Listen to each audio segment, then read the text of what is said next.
This is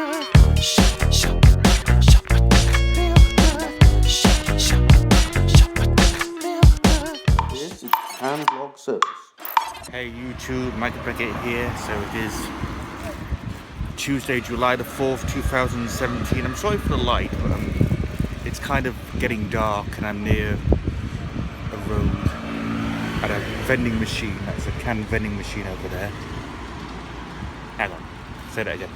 Yeah, this. Well, that's a can vending machine.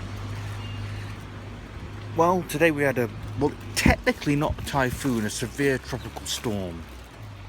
Tropical storm number 3, called Nanmadol. I don't know what that means actually, but that's what it's been named.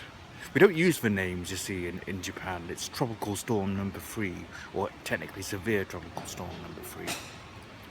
And it's been, well, Kyushu and Shikoku got the worst of it. Nagasaki, Kochi, and it's actually, I'm not sure if it actually arrived here, but it rained a lot earlier, but I'm not sure it's actually passed through Kobe quite yet. It's still very windy here. Now the concern is really more about landslides rather than about the actual rain. But yeah, there were power outages in Nagasaki and Kochi prefecture. Anyway, I seem to be okay for the moment. Like I said, it's getting really windy and it was raining for hours today. So yeah, see ya. Bye.